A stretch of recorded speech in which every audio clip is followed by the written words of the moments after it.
Marijuana is considered essential in many parts of the world, and bassists everywhere agree.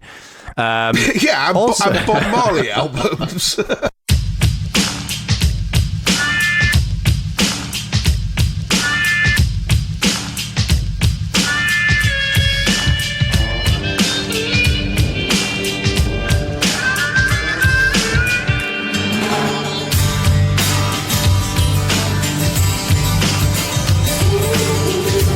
Welcome to Bad Voltage, Season 3, Episode 1. Yes. Ooh. It's very exciting, I know. Yeah, people are like, what? Why the Season 3? Well, we've switched things up a little bit, and you're going to like it, hopefully. If you don't like it, you can go and listen to something else. Rather presumptuous. We've switched things up, and you're going to like it. And you're going to like it. It's going to be beautiful. Yeah, so welcome. We had a bit of time off. We had the live show in Pasadena.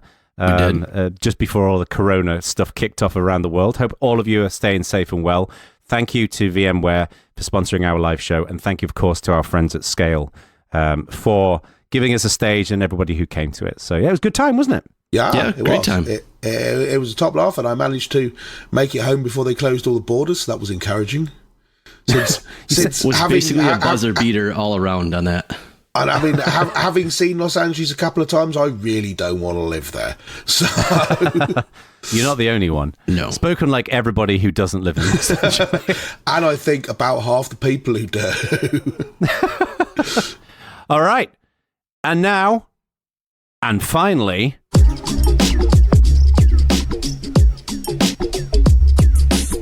all right. So we've got some interesting things going on. First of all, did you see that apparently a medical fetish site has donated its entire stock of scrubs after they were contacted by desperate health officials? I did, in fact, see this. Yes, I did. I think this just says a lot about where we are as Earth right now. This is in the UK. They were contacted by the NHS saying, hey, you do medical scrubs, we need them. And they're like, we do, but they're not really, for actual medics. Nudge, nudge, wink, wink. It was a bit, I suppose we should be lucky they weren't looking for sexy Halloween costumes or something. I was going to say like a sexy nurse's outfit, something like that. Well, this is just another example of community in action. Different kind of community. Did you also see that Hamilton cops charged a man with selling cocaine, primarily because he was operating a non-essential business? This is so Canadian. I like the quote out of the article says, Stuart says, who was the constable that pulled the person over, drug dealing is not an essential service, and the man faces a $750 fine if found guilty on that charge. The thing I'm not sure about here is I feel like all of his customers are probably like, it's a totally essential business, dude. I mean, not a fan of cocaine myself, but I'm sure the people who are genuinely consider it important. So, also, I did read some. If you're a Hamilton cop, do you have to deliver arrest warrants in a really kicking hip hop kind of musical way? I was thinking something very similar. And I did see somewhere else that apparently there was. Marijuana is considered essential in many parts of the world, and bassists everywhere agree. Yeah, and Bob Marley albums. Also, did you see that a man who was allegedly teaching his dog to drive was arrested after leading troopers on a high-speed chase? This is the stupidest thing I have seen. So many questions. The thing I don't get is, his dog was literally sat in the driver's seat and he was steering from another seat, and obviously the busies pulled him over and took a exceedingly dim view of this behaviour. But the thing I don't get is, he seems to have said straight up he was trying to teach his dog to drive. But even if he was lying, right, what was he doing? Right. Yeah. If your best possible option in that situation is, I was teaching my dog to drive, we have bigger problems to deal with. And finally, apparently shredded T-shirts that have been used as toilet paper have been backing up sewers in California. So I now understand what people are using conference T-shirts for. Me personally, I thought, wow, that sounds a terrible thing. So I went to look, and I found it really enlightening because it said our European visitors are important to us. This site is currently available to visitors from the European Economic Area while we work to ensure your data is protected in accordance with applicable EU laws. So fuck off, Fox News. Thanks very much. Also, you're not in Europe. Agreed. Well, no, actually, I am in Europe. I'm not in the EU, and I think I still am in the EU until the end of the year. And I'm honestly not sure whether I'm in the European Economic Area or I've lost both interest and understanding of this whole topic. Oh my God! We sure are in fun times. Yeah, dude, you dipshits really have made this complicated. Brexit is last year's crisis, dude. Get over it. Yeah, the one benefit of coronavirus is that people have finally stopped talking about Brexit. So. Anyway, so enough of the stupid stuff. Let's get into some more serious news. What have you got for us, Mr. Langridge? Well, here in the UK, there's been, as people may know, the BBC is funded by a compulsory licence fee. Anyone who owns television has to pay the fee, and that funds the BBC. Or it's one of the things that funds the BBC. An antiquated, ridiculous notion in itself, but carry on. Not the BBC, the licence fee. I'm bringing this topic up precisely because it will excite that kind of discussion among the community, I suspect. But the current government have dropped a bunch of serious hints that they're considering decriminalising not paying the licence fee. I don't quite understand why they're doing this rather than just saying we're abolishing it. This would be some kind of political dance thing going on, but basically it's going to be, you don't have to pay the licence fee anymore. At which point Auntie Beeb is like, okay, where's all the money coming from then? Right. And so they're kicking around other ideas. I mean, the BBC have responded saying, first of all, we don't want you to get rid of the licence fee. It's a really, really bad idea. But maybe here's something else we could do, and then you put a tax on people with broadband. So hang on a second. It said they wanted to link it to an existing common household bill, such as internet, council tax, or electricity. So but I think there's a realization that as less and less people have TVs, yes, but less and less people are going to pay this fee. If you're streaming only on a computer or an iPad or a tablet of any kind, do you have a TV? Yeah. I mean, I have a television, but I haven't turned mine on for 6 months. So let me get this right. The BBC has been living at home for years. It's finally been asked to move out and stand on its own 2 feet, do its own laundry. And they're trying to figure out ways in which they're going to be able to support themselves, right? And this is a tax on broadband, is that right? It's a tax on something. What the BBC have responded with is, okay, if you don't want to tie the licence fee to ownership of a television, fine, tie it to something else. Right, or maybe they could operate like every other media organisation and at which point, what about so the you're DVD saying sales? You see no value in having a entity such as the BBC that is not tethered to needing. I see enormous enormous value. Given where news is in value. other regions on Earth. Let me be clear on this. No. Let me be clear on this. I think there's enormous value in the BBC's factual and educational services. I don't need, if I lived in England, for the license fee to pay for EastEnders. I don't need that. But I think supporting BBC News through subsidies or through something such as that, absolutely. All the educational services that they provide, I don't even know if the Open University is still on TV in England, but that too, absolutely. But all the entertainment stuff, Doctor Who, no. They can earn that money elsewhere. You strike me more as a Coronation Street guy, but I hadn't never ever expected Jeremy to ever say the words Coronation Street. And disappointingly, although that was a perfectly calculated burn, Coronation Street's on ITV, so it's not paid for by the licence fee. But all right, yeah. Your point is well taken. I mean, I bring this up mostly because it's an interesting ongoing discussion, and I'm sure everyone in the community can spend some time relitigating whether there should be a licence fee at all again. I believe have we talked about it on the show? No, actually, I don't think we have. No, we should talk about it. I think that'll be interesting. We maybe should, actually. That would be an interesting topic. But yes, so that's why I brought it up. Anyway. Nice. What's next? Jeremy. So what I wanted to highlight quickly here is Twitter seems to be removing a whole bunch of misinformation out there. Just in the last 24 hours, you're seeing headlines like Twitter pulls down 2 coronavirus tweets from Brazil's president, Bolsonaro. Twitter takes down posts promoting anti-malaria treatment for coronavirus. Twitter deletes Laura Ingraham's misleading post touting coronavirus cure. So curious to see what you thought. I know that I'm not sure if either of you subscribe to Stratechery, but Ben brought up some interesting it took a side of the story that I wouldn't have anticipated.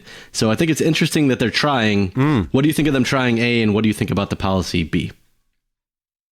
I think it's great, personally. And the tricky thing here is that you have to be opinionated when you're taking this stuff down. And of course, there's always going to be people who are going to pick holes in the reason why you took it down. But I think we talked about this ad nauseum on this show. Like, at the end of the day, these social media networks, they're running their own platform, and they have to make decisions about what's okay and what's not okay.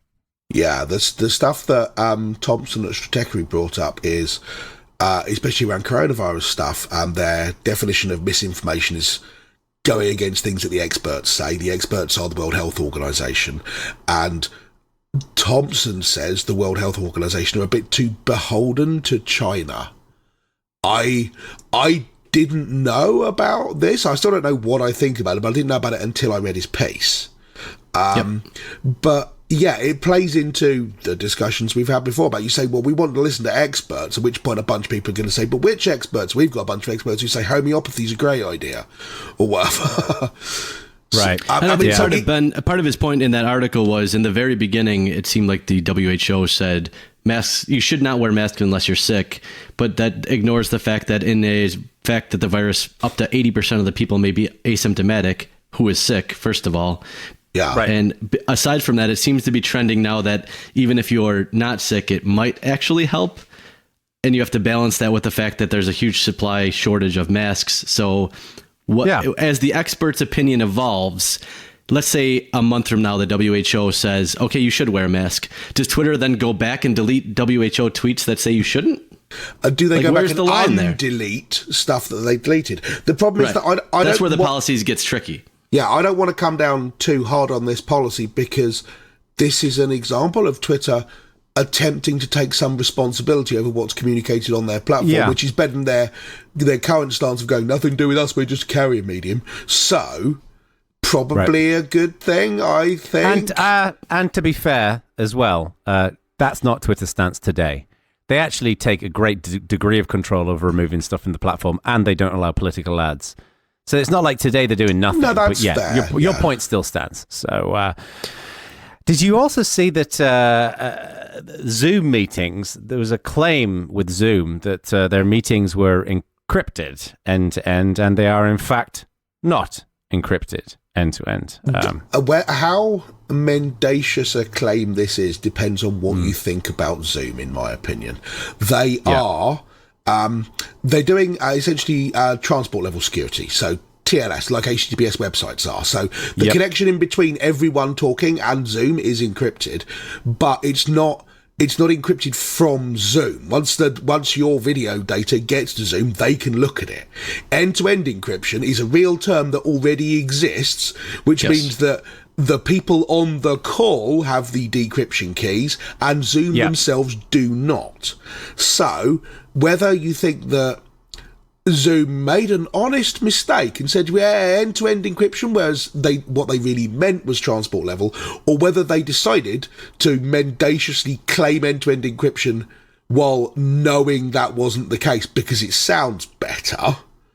Right. I don't know. I mean, so far the biggest thing I've heard about Zoom is that they're actually responsible for the coronavirus. having seen their stocks go up so much, which, to be clear, we don't think is the truth, by the way. No, that is a completely insane viewpoint. I don't know. And anyone who's got that viewpoint should realise they are completely insane. Yes, because the people who are actually responsible for it are Manchester United, because they saw Liverpool were about to win the league for the first time in about 20 years and decided to crater the whole world economy just to stop it. But I love sports ball. I don't know, the Zoom thing's interesting. The UK government did their first cabinet meeting on Zoom today. And Boris Johnson tweeted a screenshot of the meeting, including the meeting ID, which I'm told has a password on it. I haven't checked myself by trying to join it, but I'm told by other people who have that there's a password on this meeting, and it's got Michael Go's Zoom ID in it as well. So anyone who wants to use that where they see fit, get stuck in.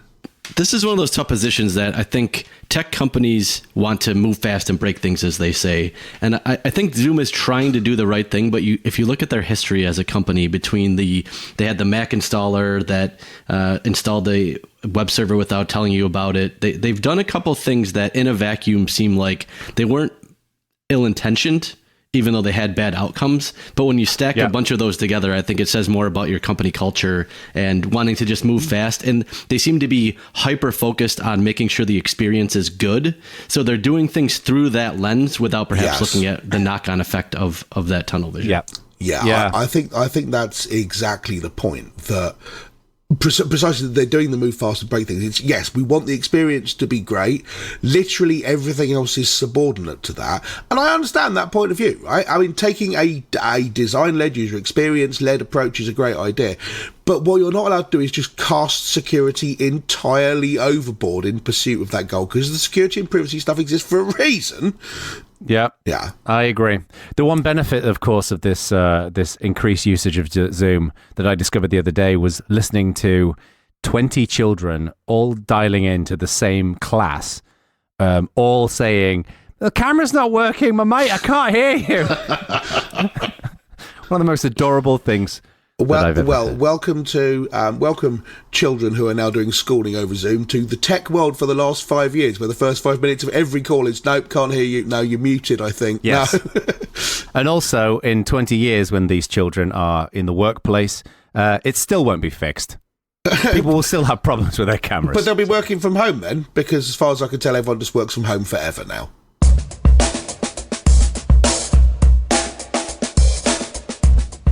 This is, by any measure, something of a crisis scenario that we're in at the moment. As far as I can tell, it's the most disruptive thing that's happened in our lifetimes, and probably in our parents' lifetimes as well. Anyone who remembers the last... Well, I'm talking specifically about the US and the UK here, but it's an incredibly disruptive thing. And one of the things which has come about, one of the questions which has come about, is how can we, the technology industry, help here? And so we were thinking about ways that we can help without, offering tech bro hot takes on how to deal with the virus, right? We can help by not doing that, first of all. If you're thinking about doing that, don't do that. But maybe there are some things that the technology industry are doing or could be doing which would help make the world better in this kind of environment. And to my mind, they sort of break down into two halves, really. You've got what you do with data sharing and open data around analysis and medical data and things like that, and then what we can do with code and programming and apps and what can be built for that. Yeah. So, Jono, do you want to talk a little bit about data sharing? Yeah, I mean, I noticed when we were thinking about doing this that there's been a variety of different projects going on, right? So, for example, I mean, there's been companies like Amazon who kicked off their new AWS initiative that's kind of bringing together educational institutions and other groups together to try and help with COVID diagnosis and research. You've also seen, companies like Zoom have lifted their video limitations. Google launched the screening website. Microsoft launched their coronavirus tracker. A lot of people have been looking at the Johns Hopkins coronavirus resource center, which is a map that shows the data that's been aggregated, and a lot of that data is living in GitHub. So there's various things going on. I guess the question I would have is, what is the most critical thing that needs to happen? Like when we were talking about planning this segment, we were saying that there's always going to be an element of people going out there and saying, we should come together and change the world. And there's a lot of kind of hot air, but what practically can happen in a situation such as this? And one of the things that strikes me is just data analysis. Like I had a call with a group of people at UCSF who were looking into a project that determines how do you take existing drugs and see how well they apply to coronavirus, for example. And that's very much of a data science problem, from what I understand. But what practically can be done in a crisis scenario, and how do you preempt a crisis scenario so you know what to do when the crisis hits? Because right now there seems to be a lot of scrambling around, shit, we got this coronavirus thing that's kicked off. What do we do? And how do we solve it? I think it's been interesting to see things come from a couple different directions. So obviously folding at home, which I forgot even existed, is now front and center again after 15 years of not being front and center. So I think part of it is utilizing things that already existed and maybe weren't as popular for whatever reason, but they already have the infrastructure spun up and they are already well suited to do a very specific piece of that. I think the other thing that's been interesting is to see how quickly companies have come together to try to help solve this problem. So if you look at something like, not to plug something that we're involved with, but COVIDhack.org is AWS is going to throw 6 months of free infrastructure. GitLab's going to throw 6 months of free CI/CD and GitLab hosting. Datadog's going to throw free observability in there, and Fairwinds is offering some Kubernetes stuff to anyone who thinks they have a good idea about how they can solve this problem, and just let people do their thing without having to worry about any of the other pieces that would normally be involved. It's all spun up for you. So I think allowing smart people to do their thing without worrying about some of the other pieces is important as well, I think. Right. That I think is interesting. There's a game called Fold It, and it's play it in the browser, and it's a 3D kind of presentation of molecules, and the idea is you learn to fold molecules as a game, right? So it starts off and works exactly like a game. You start off with tutorial stuff and simple examples, and then they get more and more complicated and so on. And you're manually folding up protein molecules and selecting, different bits of it and saying, what if I change this to this? What if I change that? And the idea, like the final boss, is COVID-19, right? And it's intriguing. It's the sort of thing where it might seem like a frivolous waste of time, but if people are going to sit and play games anyway, maybe doing this for fun, and if someone actually cracks it, check it out. We've got a vaccine. How cool is that? So I think it's, this is not the sort of thing where you'd make it the linchpin of your vaccination strategy or anything. Right. But it's the kind of thing where you can maybe help by either doing this thing or building something that other people can do to give people a way to contribute. Another example of that kind of thing is a company here called Zoe, and they've set up an app you can install, and the idea is that you report in every day. It asks you, 3 or 4 little questions. Are you healthy? Are you as healthy as you were yesterday? Do you have the coronavirus? Have you been tested? Have you been diagnosed?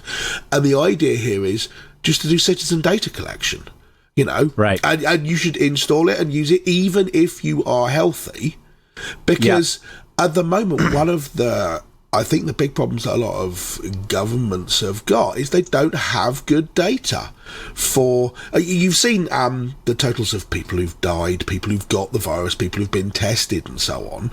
But everything I've seen which says this many people have been announced as having the virus has a little star next to it, and at the bottom it says, but it's probably 10 or 100 or possibly 1,000 times this number if we tested everyone in the country, which unless you're South Korea, you have not. Yep. So, and the other thing that relates to that as well, of course, is that without veering off towards specifically COVID-19, is that a lot of people have been tested and we're able to track the deaths, but there's not as many people the recoveries aren't tracked as much, right? Yeah. So the data is fundamentally flawed. It gets to the question between there's data and there's code, right? So I think what you're using is the example there with Zoe, and there's another project called Private Kit, is what are the barriers that stand in the way of data sharing? Right, because we talk all the time about privacy. Yep. Yeah. But how can people contribute into a data pool? I think we're seeing data coming from the World Health Organization, the CDC, places like that. But what do you guys think we need to do to stop the barrier of data sharing so people can actually collaborate more effectively? So I think there's a couple barriers, and I think there's ways that you can have a framework that works around them. So you obviously mentioned privacy, and I think something that dovetails with that is regulation, often which will be around privacy, but sometimes will be around other things as well. So something to consider. But I think the 2 bigger things that maybe aren't appreciated as much are adoption, because you can make the best tracking program or the best whatever system you come up with. If people don't actually use it, you're not going to have enough data. So getting a single system adopted is going to be a huge barrier. But I think backing it up to a little bit before this, and something that I'm disappointed is where we are, especially in this country, but other places as well, is preparedness. I think you need to have had the time and effort put in ahead of time. And I know people don't want to fund things like pandemic funds when everyone's healthy, but realizing that there always will be a next crisis and being well prepared for that crisis is a critical piece that I think has been missing for a lot of countries. Obviously, South Korea aside, because they handled it really well, given where they were with the previous crisis. But I think getting rid of the preparedness one for a second, if you look at the privacy regulation adoption curve, if you look at how Singapore handled it, I think you get a really interesting technical solution that I think made a very best effort to respect privacy, use the regulations of that particular country, which is obviously different than some of the countries we reside in. But can you unpack that a little? I don't know as much about. Can you? So Singapore did something, and it's not totally dissimilar to Privacy Kit, but I think the technology is a little more interesting, a little more privacy respecting, and because it was mandated, that's how they got their adoption. But they used something called Trace Together, which instead of using GPS and geolocation, used Bluetooth, and it used the RSSI. So if you're not familiar with how Bluetooth works from a technology perspective, a portion of the protocol is around the relative signal strength that you have and then guessing rough distance based on that. So it used that to, between all devices that had Bluetooth enabled to approximate the proximity and duration of an encounter between everyone within Singapore. And then if you had a COVID positive test, you could then say, I would like to upload that data securely. So it was all resided on your phone, which is one of the privacy aspects of it, was not shared in any way until you volunteered that you had tested positive. Once you did, it shared a unique ID of every person that you came in contact with no geolocation. So they couldn't tell where you were at any point. They could just tell who you were around, which has its own set of privacy implications, don't get me wrong. But from a technology perspective, I think it was interesting. And then they would contact those people saying, at this time, you were this far away from someone who has since tested positive. Then the person would get tested if they tested positive. And that's how they track this down. And they track this down with remarkable precision and remarkable exponency in a way that I think is as privacy respecting as I can imagine that you could be, well within the regulations of that country. And they mandated that their citizens used, if you've got a cell phone, you have to use this. Is that how it worked? So I'm not in Singapore, but I gather that their culture is a little bit differently than ours. I don't know that there was a penalty to not doing it, but they highly recommended that you do it. And people seem to do it in numbers that mattered. And it's like recycling. And basically everyone then did do it, or a large proportion of the population did. I think I want to go back a little bit to Jeremy's point about preparedness, which I agree with, but it's easy to say we had to be prepared in hindsight, because you look at the US, you fired the pandemic preparation team. Well done, lads. That was excellent. But equally, if they doubled the funding on that or tripled the funding on it in an effort to avert a pandemic which came up, and then the Yellowstone supervolcano exploded, everyone would have gone, but we weren't prepared. And the problem with I agree with you. The problem with preparedness is you don't get to go forward in time and work out what to be prepared for. And in general, the populace are not interested in being prepared for everything because it costs too much money. So I don't know how you know which things are. And it's hindsight. I think it's about preparing for crisis in general and being prepared on a bunch of different crises related axes. With something like a pandemic, there was pandemics from what I understand, roughly 85 years for the entirety of human history. So acting like one won't happen again seems like that's a specific one that's cyclical. It's so cyclical that one's happening, and we were overdue for it as it is. I agree with you. But it will be the same argument about when the big one's going to arrive in California with an earthquake. Everybody intellectually agrees to that point, but the converting that into something that that can actually be delivered. I mean, there's so much hindsight. If you live in Japan, we have never seen should be anything like this in our preparing lifetime. for a crisis that you think is going to impact that area. So things like tsunamis are something you prepare for and are statistically worth it. If you live in Wisconsin, preparing for a tsunami, obviously statistically not worth it. So it's about hedging and doing things that make sense, not about preparing for every. You can't prepare for everything. It's not possible. You can always say that you could do more. You could always say we could have been more prepared. And we should have been more prepared. Jack, right, knows that if the ground shakes, to stand under a doorway or under a table or whatever the rule is, right? Which I was not taught at school. My niece would not know that here. No, same exact age. But, of course. Yeah. But I think Jeremy's point there is more about not cutting funding on the things which will need regardless. The obvious example here in the UK is the NHS, right? If you make the thing run at 100% efficiency or minimal budget at normal times, when there's even the barest sniff of a crisis, you're then overextended. When you have something like this, the whole world goes in the toilet, which is precisely what's happened, because it's an easy political target for people to say, but we're giving them 10% more money than they need, and we don't want there to be any slack capacity at all. Yeah. Well, and the thing is as well is, we see this repeatedly in human history where a big disaster happens, and then by definition, we do become more prepared, not necessarily as prepared as we should be. Like, just look at what happened with 9/11, right? That happened, devastating incident in human history, and it changed all kinds of regulation. It changed all kinds of norms in terms of security. And I suspect that we will be better after this. The thing where I agree with you, Jeremy, and where, while I think we're always going to base this on hindsight, the thing that to me is so bonkers about the US is the level of military preparedness in the US is absolutely insane compared to anywhere else in the world. And I would rather have some of those funds redirected into buying fucking face masks that we can have. That would make a lot more sense. I agree with you entirely. We have moved slightly away from the topic of the role of technology in crises, though. We have. I mean, I agree with basically everything both of you have said. But Meanwhile, back at the point.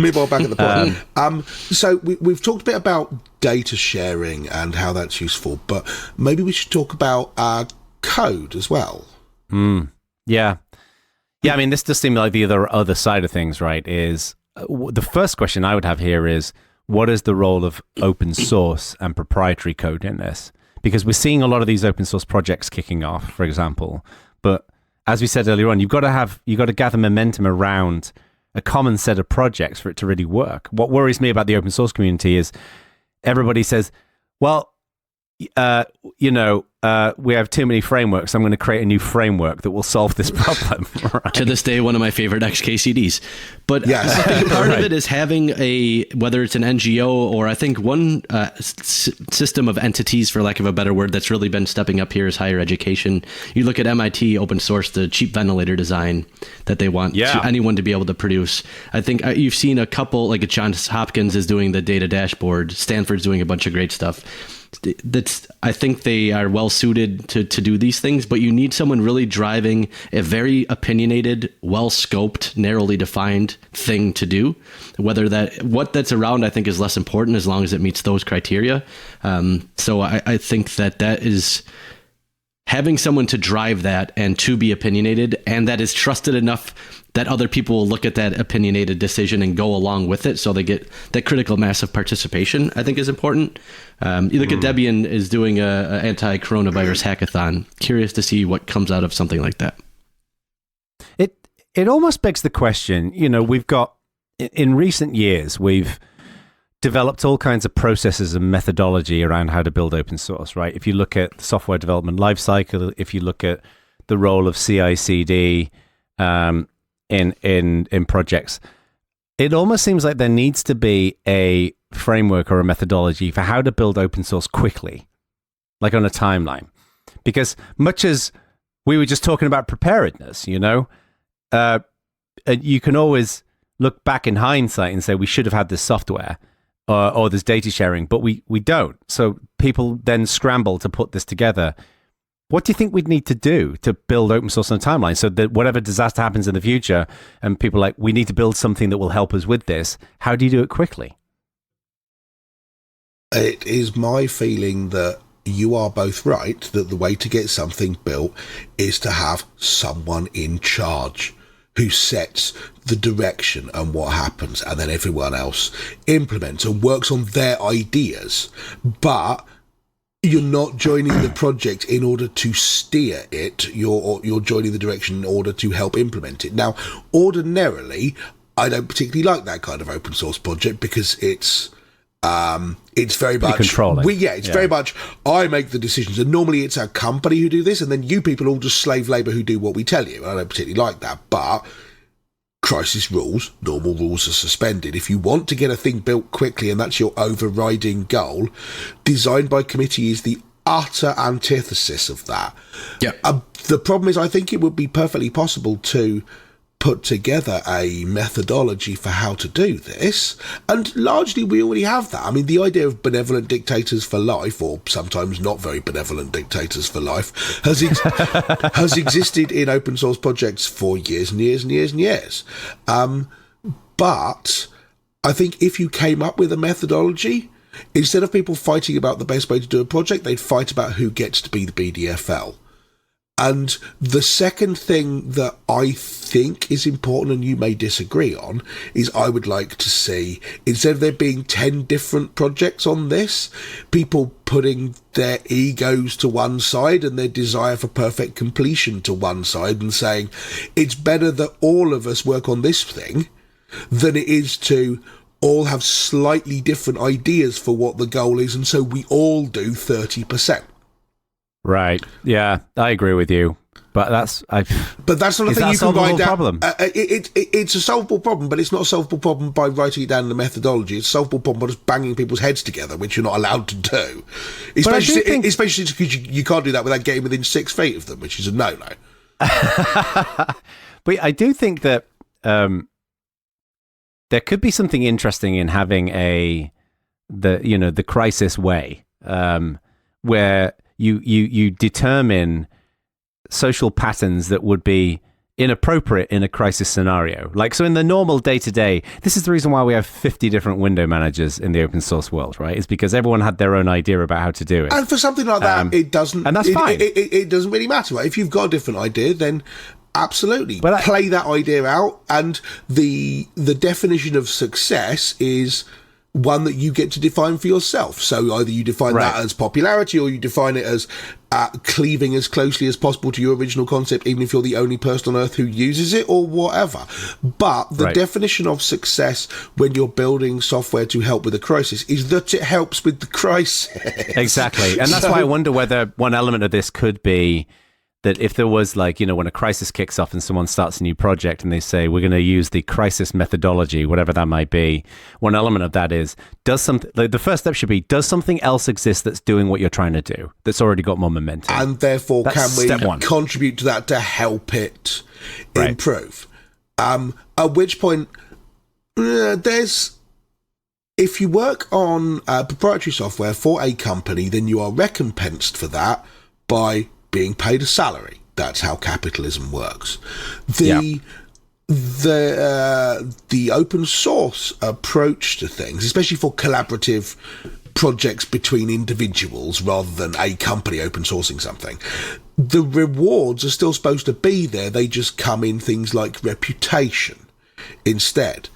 But we're explicitly sidelining that. The problem with saying you should join someone else's project if they've got more momentum is what you're doing is you're working to make them more famous. So someone still gets the reward, it's just not you. So whoever's at the top of that project gets... I don't agree with any of that. What a load of bollocks. No, it's not about... Open source projects are not about... Whoever started it, that one person gets famous and other people aren't. There's no comparison of fame. There some people are more. Well, there are people. Well, let me put it this way: there is comparison of fame, but I don't think the reason why people are doing these projects is for fame. I don't think it's the only reason, and certainly there are some people who are not motivated by that at all. But there are a whole bunch of people who are, whether you're using that just because it's nice to have people come up to you and say, hey, I really loved your project, or whether you're using it to prop up, to get you more for your consulting gig, or more writing, or more conference speeches, or whether you're using it to sell more books, or whether you use whatever, there is value in participating in a visible way in a project. Of course, And if you join someone else's project, you are almost by definition saying to people, you have to forego that, but someone will get it, which is the person who originally started that project. But I disagree. There are, for example, Linus Torvalds started Linux. There are many people in the Linux kernel world who are extremely well known for their contributions to somebody else's project. Look at Greg Crow-Hartman. Look at Dave Miller. Who's getting interviewed on television about this stuff? Torvalds is. Right. Your point? That is precisely my point. If you're in this because you but want... not everybody you want, necessarily wants to go on television and be interviewed. They want the recognition in different ways. Yeah, I agree with you. That's why I said not everyone wants this. But also, this is not a driving force for, I think, if you look at, for example, the example being the Linux kernel, how many contributors have there been to the kernel? It's more than 10,000 at this point, right? Yeah. If I remember correctly. How many of those people, by definition, that's not a huge issue, because if 10,000 people can go and contribute to the Linux kernel, it means that there's a lot of people out there for which the recognition is not the driving force. Now, for some people, it will be. There'll be some people who say, I'm not going to go and contribute to Linux. I don't know that I'd the rather Linux go kernel is directly applicable, mostly because so many large enterprises use Linux and so many people are paid to contribute to the Linux kernel that I don't think the lessons you learn from that, I don't know that you can apply directly to something like applying open source to a crisis situation.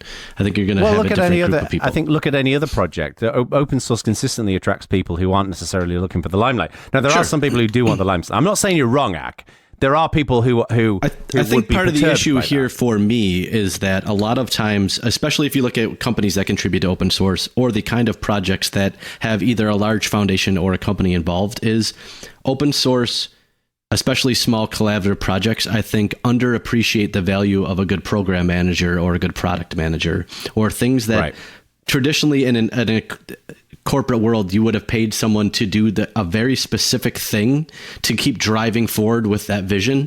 Where if it's just a bunch of really smart engineers who think they have the right answer with competing views, they're just going to argue in a way that doesn't drive towards that vision necessarily because they think they have the correct technical solution. So I think there's a tendency to undervalue the human aspect and overvalue the technical aspect. And that's something that you see, especially in smaller open source communities, I think.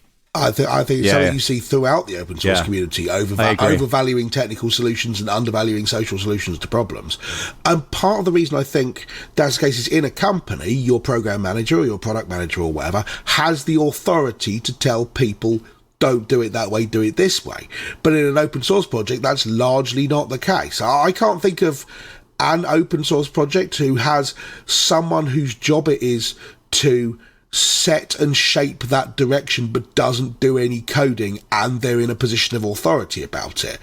Because I think a lot of open source projects would resent the fact, would explicitly enshrine the fact that they don't have someone like that. The way we make decisions is with rough consensus and working code. Whoever writes the code makes that decision.